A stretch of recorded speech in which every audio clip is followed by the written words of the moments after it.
नमस्कार, जनसत्य न्यूज में आप सभी का स्वागत है। मैं हूं विवेक पाठक। आज हम बहस कर रहे हैं दरअसल सऊदी स्कॉलर आबदी ज़ैरानी के बाद अब कुवैत के स्कॉलर अब्दुल्ला अल शर्किया ने यह कह दिया है कि मुसलमानों के खिलाफ नफरत फैलाने और अपराध में शामिल उग्रवादी हिंदुओं की वजह से भारतीय उत्पादों और वस्तुओं का बहिष्कार किया जा सकता है। उन्होंने इन सभी बातों को अपने ट्विटर के माध्यम से कहा है। उन्होंने अपने ट्विटर पर लिखा है कि मैं सभी गैर सरकारी संगठनों को भारत में मुसलमानों की रक्षा के लिए मानवाधिकार परिषद में हमारे साथ खड़े होने के लिए आमंत्रित करता हूं, क्योंकि भारत में मुसलमानों के साथ ये बर्ताव नरसंहार के अधीन है। उन्होंने अपने अगले ट्वीट में कहा कि भारत में मुसलमानों पर इन क्रूर हमलों की दृढ़ता के परिणाम स्वरूप मुस्लिम देशों द्वारा भारतीय उत्पादों और वस्तुओं का बहिष्कार किया जा सकता है। उन्होंने भारत की तारीफ भी की, लिखा कि भारत एक बड़ा और प्राचीन देश है और लोगों ने सदियों से विभिन्न धर्मों और जातियों के बीच शांति से सहवास किया है, लेकिन अब भारतीय मुसलमानों के खिलाफ इन नस्लवादी अपराधों से भारत की छवि धूमिल होगी। उन्होंने आगे भी कहा कि भारत में मुसलमानों के खिलाफ क्रूर अभियान कोरोना की तुलना में ज़्यादा जो है खतरनाक बताया है। उन्होंने सवाल उठाते हुए कहा कि हम किसी भी निर्दोष व्यक्ति की आक्रामकता को स्वीकार नहीं करते हैं, उसके धर्म या जात पात की परवाह किए बिना। अगर हमारे देश में एक गैर मुस्लिम व्यक्ति के साथ अन्याय हुआ है तो हम उसका बचाव करेंगे। भारत में मुसलमान अपराध के बिना इन क्रूर हमलों के अधीन क्यों हैं। उन्होंने भारत की तारीफ भी की, लिखा भारत एक बड़ा और प्राचीन देश है और लोगों ने सदियों से विभिन्न धर्मों और जातियों के बीच शांति से सहवास किया है, लेकिन अब भारतीय मुसलमानों के खिलाफ इन नस्लवादी अपराधों से भारत की छवि धूमिल होगी। उन्होंने आगे भी कहा कि भारत में मुसलमानों के खिलाफ क्रूर अभियान कोरोना की तुलना में यह अधिक खतरनाक माना जा सकता है। सवाल भी उठाते हुए उन्होंने कहा कि हम किसी भी निर्दोष व्यक्ति की आक्रामकता को स्वीकार नहीं करते हैं, उसके धर्म या जात पात की परवाह किए बिना उसके बारे में हमें सोचना चाहिए और गैर मुस्लिम व्यक्ति के साथ अन्याय होता है तो हम उसका बचाव करेंगे। भारत में तमाम तरह की बातें की जा रही हैं इस वक्त। खास तौर से केंद्रीय मंत्री मुख्तार अब्बास नकवी ने इस तरह के आरोपों पर एक अपना जवाब दिया आज जनसत्य न्यूज से बात करते हुए। पहले वो सुनते हैं। देखिए, हम अपना काम कर रहे हैं और हम अपना काम मजबूती के साथ कर रहे हैं। जो प्रधानमंत्री जब कभी भी खड़े होते हैं, बात करते हैं, तो वो 130 करोड़ हिंदुस्तानियों की बात करते हैं। 130 करोड़ मोदी जी हमेशा 130 करोड़ हिंदुस्तानियों के हितों की बात करते हैं। 130 करोड़ लोगों की आंखों में खुशी और उनकी ज़िंदगी में खुशहाली आए, इसके लिए बात करते हैं। अगर ये किसी को नहीं दिख रहा है तो ये उनकी अपनी समस्या है। हिंदुस्तान का मुसलमान, हिंदुस्तान का अल्पसंख्यक, हिंदुस्तान के समाज का सभी वर्ग खुश है और वो उस खुशहाली के साथ अपनी ज़िंदगी को आगे बढ़ा रहा है। और जो लोग इस तरह के माहौल को ख़राब करने की कोशिश कर रहे हैं वो किसी भी तौर से हिंदुस्तान के मुसलमानों के दोस्त नहीं हो सकते। तो देखिए, साफ तौर पे कहा गया कि जो लोग इस तरह की बात फैलाने की कोशिश कर रहे हैं वो लोग कामयाब नहीं होंगे। हमारे साथ इस विशेष पैनल पर चर्चा करने के लिए हमारे साथ विशेष पैनल मौजूद है, उनसे हम बात करेंगे। सबसे पहले हम स्वागत करते हैं शमी अगाई साहब का। आप अध्यक्ष हैं भारतीय मुस्लिम विकास परिषद के। साथ ही साथ शबाना खंडेलवाल हमारे साथ जुड़ी हुई हैं, जो कि प्रदेश महासचिव है कांग्रेस उत्तर प्रदेश से। साथ ही साथ हमारे साथ अशफाक सैफी हैं, आप उपाध्यक्ष हैं मौलाना एजुकेशन फाउंडेशन के, जो कि भारतीय अल्पसंख्यक मंत्रालय के जो है अधीन है। आपका स्वागत है तीनों का। मैं सबसे पहले सवाल करूंगा अशफाक सैफी से। अशफाक, इस तरह के बयानबाजियों के बाद भारत के अंदर जो अखंडता की जो तस्वीर पेश की जाती है, कितना बड़ा नुकसान देखते हैं आप इसे? ऐसा है कि इस देश के अंदर जो इस प्रकार के खुरापाती लोग हैं वो कभी कामयाब होने वाले नहीं हैं। ये गंगा जमनी तहजीब का देश है। यहाँ हमेशा से सदियों से हिंदू मुस्लिम भाईचारा रहा है। 1947 में जब ये देश आजाद हुआ था तो लोग पाकिस्तान जाना चाहते थे, वो पाकिस्तान चले गए और जो इस मुल्क में रहे वो इस मुल्क को अपना मानते थे और यहाँ का मुसलमान नहीं वाई चॉइस है। और यहाँ के मुसलमानों ने ये महसूस किया कि उनके जो बुजुर्ग हैं, उनके पूर्वज हैं, वो इसी मिट्टी में दफन है। इस मिट्टी से उनको आती है। इस देश में जो भाईचारा है वो दुनिया में मुल्क में नहीं है। और मैं माध्यम से ये बताना चाहता हूँ जो इस प्रकार की फिरका परस्त बातें जो कर रहे हैं उनको अभी मालूम नहीं है। दुनिया के अंदर पूरे विश्व की बात कर रहा हूं, अगर कहीं मुसलमान सबसे ज्यादा सुरक्षित है तो वो हिंदुस्तान के अंदर है। आज भी आप देख लीजिए, 1947 के बाद जब पाकिस्तान बना था और वहां पाकिस्तान इस्लामिक कंट्री होने के बावजूद भी वहां के मुस्लिमों की जो आर्थिक स्थिति है उस पर आप देख लीजिए और हिंदुस्तान के मुसलमानों की स्थिति देख लीजिए। अशफाक तो साहब, इससे सवाल तो बिल्कुल भारत के मुसलमानों की सुरक्षा पर उठाया गया है, वो भी स्कॉलर उठा रहे हैं। पहले रियाद के स्कॉलर ने उठाया, अब कुवैत के एक स्कॉलर ने उठाया। लगातार अंतर्राष्ट्रीय पटल पर भारत के मुसलमानों को असुरक्षित करार दिया जा रहा है, भारत की अखंडता पर सवाल उठाया जा रहा है। भारत की अल्पसंख्यक जो मंत्रालय है उसका क्या कहना है इस पर? आपकी तरफ से क्या जवाब आना चाहिए उन लोगों के लिए? ऐसा है, मैं वो उसी बात को कह रहा हूं कि जो इस प्रकार के सवाल उठा रहे हैं वो इस बात को जानते ही नहीं है। ये मुल्क है ना, ये साधु संतों का देश है, यहाँ पीर फकीरों का देश है। यहाँ पे उनके कहने से या उनके बयानबाजी से कोई फर्क नहीं पड़ने वाला। और हम इस देश के जो मुसलमान हैं, समस्त देश का मुसलमान उनके कड़े शब्दों में निंदा करता है और भर्त्सना करता है। क्योंकि जिस प्रकार से हिंदुस्तान के अंदर अगर उनको देखना है तो आप देखिए कि मस्जिदों में मुसलमान आजादी से नमाज पढ़ता है। जब ईद की नमाज होती है तो सड़कों पे मुसलमान नमाज अदा करता है और उसकी सुरक्षा इस देश का हिंदू कर रहा होता है। और सीरिया के अंदर, पाकिस्तान के अंदर नमाज पढ़ते वक्त नमाजियों को गोलियों से उड़ा दिया जाता है, बम धमाकों से उड़ा दिया जाता है। तो आप इसमें बताने की कोई आवश्यकता नहीं है कि इस देश का मुसलमान सुरक्षित है कि अन्य जो मुस्लिम कंट्रियां अपने को कहती हैं वहां का मुसलमान सुरक्षित है। मैं ऐसे लोगों को चेतावनी देना चाहता हूं कि हमारे मुल्क में कोई अगर आंख उठाकर भी देखेगा तो हम उसकी आंख फोड़ने के जज्बा इस देश का मुसलमान रखता है। और इस मुल्क और इस मिट्टी से देश का मुसलमान निहायती और बहुत ही ज्यादा मोहब्बत करता है। ये शबाना जी, अशफाक सैफी ने जिस तरह से कहा कि मुसलमान यहाँ पर संगठित है और जो दूसरे देश हैं जो कि खुद को इस्लामिक कहते हैं वो वहाँ इससे ज़्यादा बदतर हालात हैं देश के अंदर। आप विपक्ष की भूमिका में हैं, कई तरह से आरोप भी लगते हैं कांग्रेस के ऊपर तुष्टीकरण की राजनीति करने के लिए, लेकिन मैं आप ही से पूछूंगा कि क्या जो आरोप लगाए गए हैं, जिस तरह से दोनों स्कॉलर्स ने जो कहा कि भारत के अंदर मुसलमान सुरक्षित नहीं है, उनके साथ गलत बर्ताव किया जा रहा है, आप इस बात से कितना तारुफ रखेंगे? विवेक जी, अभी नकवी जी ने आपने उनका बयान दिखाया, मगर उनकी जुबान वो जो बोल रहे थे उनका साथ नहीं दे रही थी, वो लड़खड़ा रही थी। आज अगर ये जो हालात पैदा हुए हैं कि दूसरे मुल्कों को हस्तक्षेप करना पड़ रहा है, ये किसकी जिम्मेदारी है? हमारी सरकार की जिम्मेदारी है। कहाँ चूक हो रही है, कहाँ कुछ ऐसा हो रहा है कि दूसरे लोगों को इस बात का मौका मिल रहा है। मुसलमान का मतलब मुकम्मल ईमान रखने वाला। मुसलमान हमेशा हिंदुस्तान को प्यार करते थे, करते हैं और करते रहेंगे, मगर कहीं ना कहीं चूक हिंदुस्तान में हो रही है। इसको ढूंढने का काम, इसको तलाशने का काम, उसके साथ न्याय करने का काम इस सरकार की जिम्मेदारी है, उस सरकार की जवाबदेही है। हम तो कहते हैं कि हमारा देश ऐसा है कि हो जहां शिव की अजाने और खुदा की आरती, वो इबादतगाह हिंदुस्तान होना चाहिए। हिंदुस्तान ऐसा ही था, मोहब्बतों से भरा, मगर कहाँ किसकी बुरी नजर इस पर लग रही है। लेकिन आप कहना चाह रही है कि हिंदुस्तान पहले ऐसा होता था। हमारे साथ शमिया गाई साहब हैं। शमिया गाई साहब, आप ही बता दीजिए, क्या देश का मुसलमान असुरक्षित महसूस कर रहा है क्या देश के अंदर? मैं अपनी बात इकबाल के शेर से शुरू करना चाहता हूँ। सारे जहां से अच्छा हिंदुस्तान हमारा, हम बुलबुले हैं इसके गुलसिता हमारा। ये हमारा गुलसिता है और इस गुलसिता में जो गुलदस्ता होता है उसका जो गुलदस्ता है, भारत एक गुलदस्ता है जिसमें सभी धर्मों के लोग अपनी अपनी खुशबू बखेरते हैं, चाहे वो किसी भी धर्म के मानने वाले हो, किसी भी वर्ग के मानने वाले हो। और इस प्रकार की जिस तरह की बातें करी जा रही हैं, मैं इनकी कड़े शब्दों में निंदा करता हूं।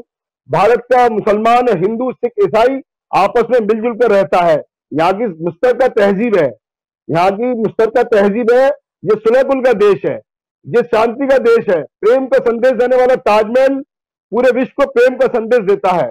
और साथ साथ चाहे ईद हो, चाहे दिवाली हो, चाहे होली हो, या मुहर्रम हो, यहाँ के नागरिक आपस में मिलजुल कर सब रहते हैं, सब दुख में शामिल होते हैं, एक दूसरे को भी बांटने का काम करते हैं। जो लोग इस प्रकार का दुष्प्रचार कर रहे हैं वो भारत विरोधी है और वो भारत के मुसलमानों का नुकसान करना चाहते हैं। मैं उनको चेतावनी देना चाहता हूं, हमारी समस्याएं, हम इन समस्याओं का समाधान करेंगे। आपको किसने अधिकार दे दिया कि हमारे देश में आप इस तरह की बातें करें या हमारे उत्पादनों की बहिष्कार की बातें करें? आपको कोई अधिकार नहीं इस प्रकार की बातें करने का। और उसमें ऐसा कैसे हो सकता है कि बाहर बैठे हुए कोई स्कॉलर ट्वीट करके भारत के मुसलमानों की स्थितियों के ऊपर एक नतीजा तय कर देंगे? बहुत बड़ी बात कही है शमिया गाई साहब आपने। मैं अब सीधे सीधे तौर पर शबाना जी के पास चलता हूं। शबाना जी, शमिया गाई साहब का जिस तरह से कहना है कि वो देश के अंदर एक गुलिस्ता देखते हैं जिसको कि अलग अलग फूल हैं, उनका जो रंग है, तहजीब है, संस्कार है, आप जिस तरह की बातें कर रही है उसमें कहीं ना कहीं राजनीतिक बदबू मुझे दिखाई दे रही है कि सिर्फ और सिर्फ अपने राजनीतिक एजेंडा करने के लिए आप मुसलमानों के जो है ढाल पर, जो है कंधे पर तलवार जो है रखकर अपनी राजनीतिक रोटियां सेकने की कोशिश में है कांग्रेस क्या? ये विवेक जी बदबू नहीं है, ये पीड़ा है, ये दर्द है। और अगर मैं सच बोलने में यकीन रखती हूँ, या तो मुझे सच बोलने दीजिए। आपने कहा क्या कह दिया? और ये शमिया गाई साहब बोल रहे हैं जो देश के मुस्लिमों का प्रतिनिधित्व कर रहे हैं वो नहीं मान पा रहे हैं, और हम अपने अंदरूनी मामलों को हम भारत के बाहर बैठे किसी व्यक्ति को अधिकार दे देंगे कि वो बैठ के हमारे देश के मुसलमानों के ऊपर नतीजा तय करेगा? कहाँ कमी रह रही है? मैं कह रही हूँ कमियां ढूंढिए। क्यों जरूरत पड़ रही है किसी को हमारे ऊपर उंगली उठाने की? कहाँ कष्ट हो रहा है? कहाँ किस जिसको परिवार में अगर 5 लोग होते हैं, 5ों का दर्द बराबर होता है, 5ओं की खुशी बराबर होती है। कहाँ दर्द महसूस हो रहा है, उस दर्द को छांटिए। किसी को कहने की नौबत शबाना जी एक मिनट। शमिया गाई साहब आप कुछ बोलना चाह रहे हैं? शमी जी आप बताइए, क्या आप मानते हैं वाकई में कि कहीं कमियां हैं? मैं ये कहना चाह रहा हूँ कि ये देश हमारा है, यहाँ की समस्याएं हमारी हैं, हमें इसका समाधान निकालना है। कोई बाहर का व्यक्ति आके हमारी समस्याओं का समाधान नहीं निकालेगा, और जो भी समस्या है उसका समाधान भारत की जनता और भारत की सरकार को निकालना है। हाँ, समाज के अंदर कुछ ऐसे लोग हैं जो इस खाई को बढ़ाना चाहते हैं, हिंदू मुस्लिम को विवाद बनाए रखना चाहते हैं, आपके पास भी आऊंगा लेकिन क्योंकि हम वासुदेव कुटुंबकम के मानने वाले लोग हैं। जी शमिया गाई साहब बोलिए। वासुदेव कुटुंबकम के मानने वाले लोग हैं हम अतिथि देवो भवो के मानने वाले लोग हैं। हमारा देश सबको पनाह देने वाला देश है, इसलिए अगर कोई इस प्रकार की करता है तो वो हमारे देश के खिलाफ बातें करता है, हम मुसलमानों के खिलाफ बात करता है। देश का मुसलमान खुशहाल है, अपनी सारी समस्याओं का समाधान करने में सक्षम है। जो लोग आज भारत को इस प्रकार की चेतावनी या धमकी दे रहे हैं उनका अपना कोई वजूद नहीं है, उनकी कोई सुनने वाला नहीं है। हम देश के नागरिक हैं, हम अपनी अच्छी बुरी बातों को सब तरह समझ सकते हैं, और अगर हमारी सकते हैं। चलिए अशफाक सैफी साहब, आपने भी शबाना खंडेलवाल के आरोप सुने होंगे। हालांकि मुझे तो जैसे मैंने खुद कहा कि राजनीतिक बदबू मुझे वहां से दिखती है, लेकिन आप बताइए जिस कमियों का ये बात कर रही है शबाना जी, कितनी बड़ी कमियां होंगी और किस तरह से सरकार और खासतौर से जो अल्पसंख्यक मंत्रालय है उसके ऊपर काम करने जा रहा है? ये मेरा आपसे ये कहना है कि हमारे देश के प्रधानमंत्री नरेंद्र मोदी जी ने कहा था सबका साथ, सबका विश्वास, और उसी पर लगातार हमारी काम कर रही है देश के अंदर, प्रदेशों के अंदर। आपने देखा होगा कि जो मकान दिए जा रहे हैं, शबाना जी को शायद ये जानकारी नहीं है, जो आवास योजना है उसमें आप कमाल का शिवनगर, ये मुस्लिम बाहुल क्षेत्र है, वहां जाकर देखिए 80% उसका लाभ मुस्लिम समाज के लोगों को मिला है। तो ये जो काम सरकार कर रही है वो कहीं भी भेदभाव किसी प्रकार का नहीं कर रही है, वो हर गरीब को, हर जरूरतमंद को दे रही है, चाहे वो आपकी और अन्य योजनाएं हो। जो योजनाएं हैं, आज भी हमारे मेयर साहब हैं आगरा के, श्री नवीन जैन जी, उनका फोन मेरे पास खुद आया, और मैं भी ये घटना बताता हूँ। उन्होंने मुझसे कहा सैयद पाड़े में कुछ परिवार जो है उनका फोन आया है, और वहां पर उनको लिए खाने पीने के राशन की सामने है, जरा आप देख के आओ।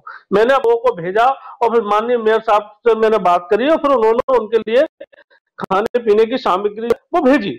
अनेक बस्तियों में जो राशन की जरूरत है, जिसको सरकार द्वारा भेजा जा रहा है या हमारे संघ के आरएसएस के लोग सेवा में लगे हुए हैं, वो कहीं भी मैं वही बताना चाह रहा हूँ। मैं यही बता रहा हूँ कि इनको ये समझना चाहिए कि सवारा जी बाहर इस देश के बाहर बैठा हुआ आदमी आपकी किस्मत नहीं, मेरा यही कहना है कि ये देश जो है, ये देश हमारा है और हम इस देश के वासी हैं। अगर हमारे मन में कहीं कोई चीज है, कोई बात है, तो हम अपने घर के अंदर बैठकर बात करेंगे, ना कि हम उसको ले जाके सरेआम बाजार में ले जाएंगे और बाहर वाले को किसी भी कीमत पर हस्तक्षेप नहीं करने देंगे, चाहे इसके लिए हमें कुछ भी हद तक जाना पड़े। और हम आपको ये बताना चाहते हैं इस मंच के माध्यम से, इस टीवी चैनल के माध्यम से, ये आपने बहुत अच्छा एक प्लेटफॉर्म दिया है।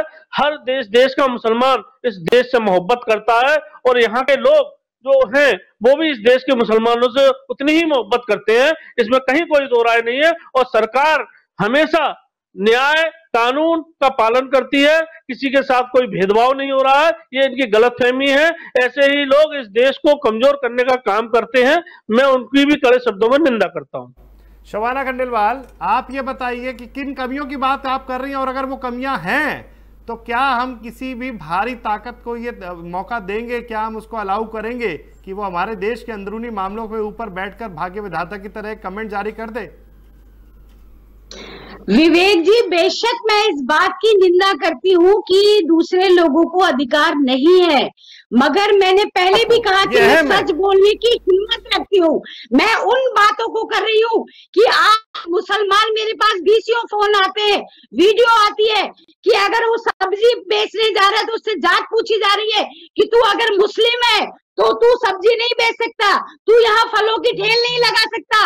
तुम कॉलोनियों में मीटिंग की जा रही है कि यहाँ पर कोई मुस्लिम आएगा नहीं, क्यों? मुसलमान कोई छूत की बीमारी है?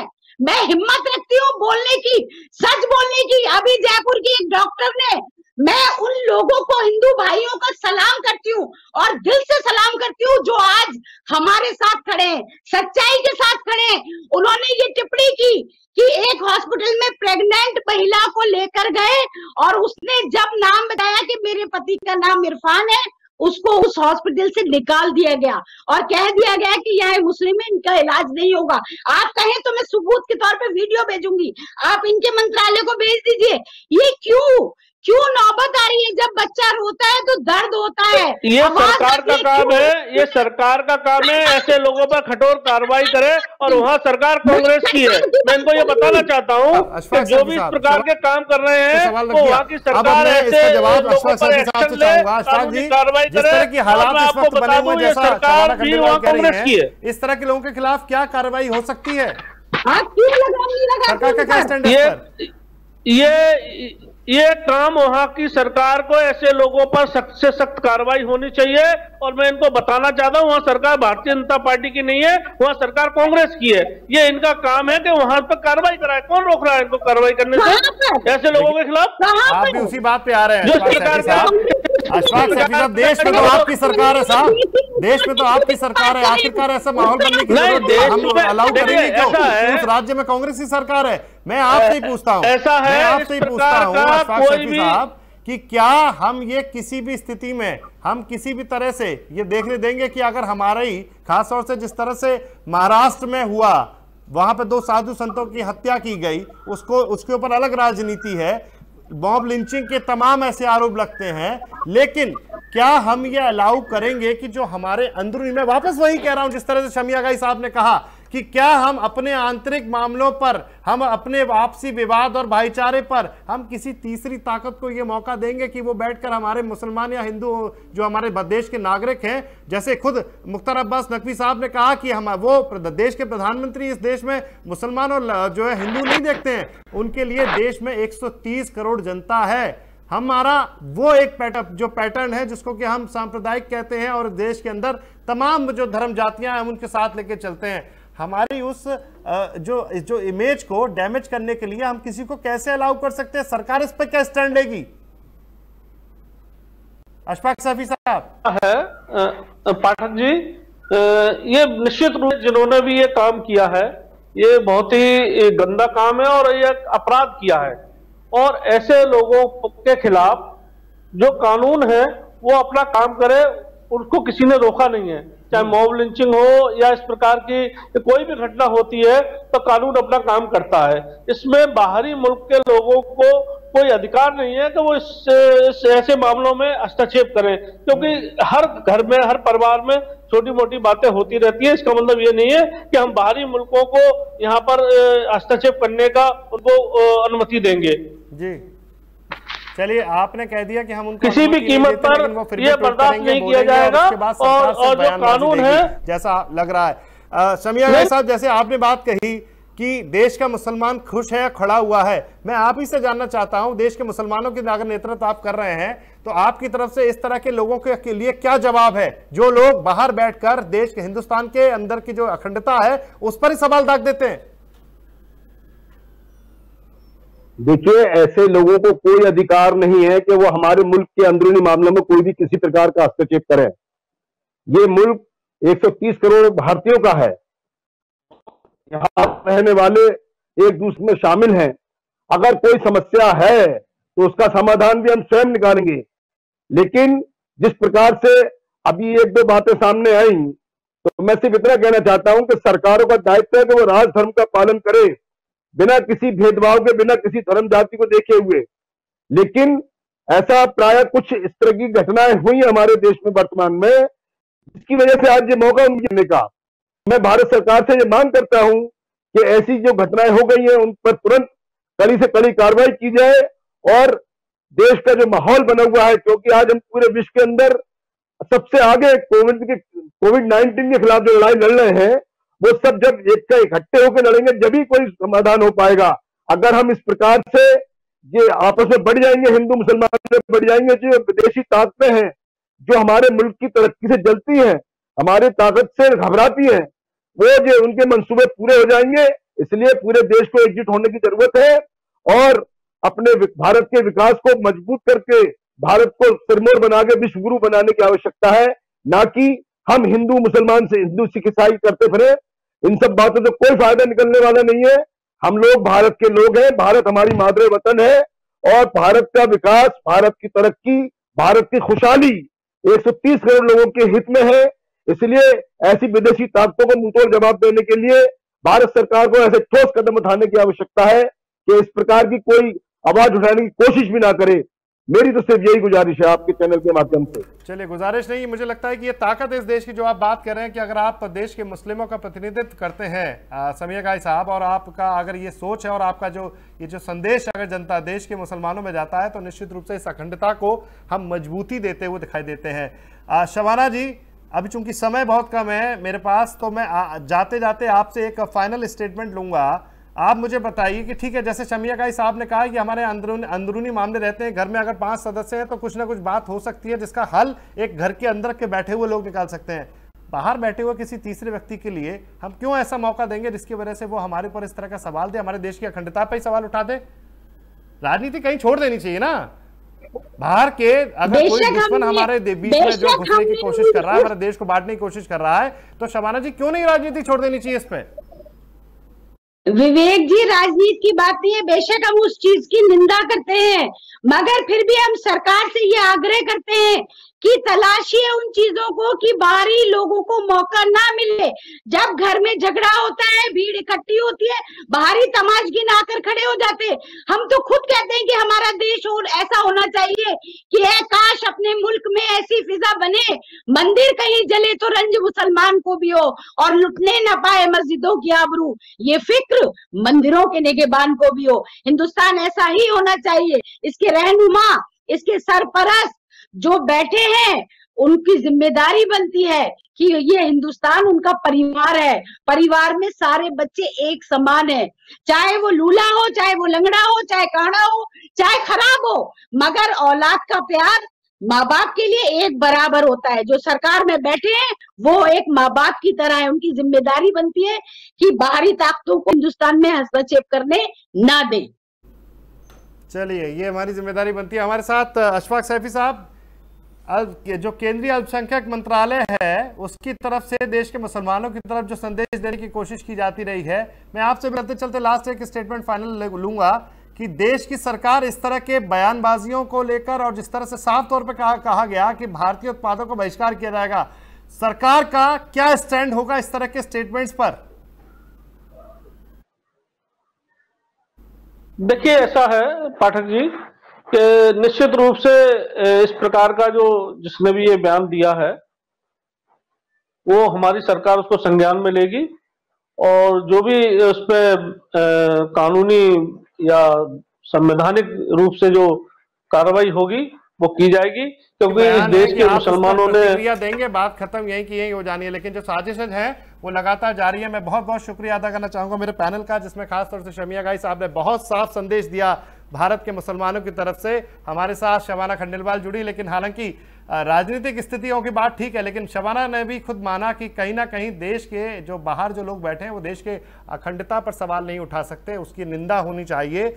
राजनीतिक बात अलग है, लेकिन जिस तरह से अशफाक सैफी ने कहा कि सरकार का स्टैंड बिल्कुल क्लियर है और जिस तरह से भी इसकी प्रतिक्रिया होनी चाहिए होगी वो भारत सरकार सामने रखेगी और उसका जो असर सामने दिखाई देगा। बहरहाल मैं सभी लोगों का फिर से एक बार धन्यवाद देना चाहता हूं और आपको बताना चाहता हूं कि इस देश में जो तमाम जो स्थितियां हैं, जब परिवार में 5 सदस्य रहते हैं तो कुछ भी आपसी मनमुटाव रह सकता है, लेकिन वो परिवार की एक जो अखंडता है उसको हमेशा बरकरार रखनी चाहिए। देश यानी कि भारत हमारे साथ में जिस तरह से स्थितियों में है, यहाँ पर तमाम धर्म और जातियाँ हैं, जहाँ पर एक अखंडता के साथ हम देश को मजबूती से एक धागे में पिरो के रखते हैं। वही अखंडता हमारे देश की पहचान है, जिसको कि जो भी लोग साजिशन एक तोड़ने की कोशिश कर रहे हैं उसके लिए जवाब भारत सरकार देगी। देश का मुसलमान और हिंदू और हर नागरिक जो यहाँ रहता है, इस देश के लिए जीता है, वो उसका जवाब जरूर देगी। इस विशेष कार्यक्रम में मुझे दीजिए इजाज़त। अगर आपको हमारी ये बहस पसंद आई हो तो आप हमें इस बहस को हमारे आप लाइक और शेयर भी कर सकते हैं। साथ ही साथ आप हमें फेसबुक पर लाइक फॉलो कर सकते हैं,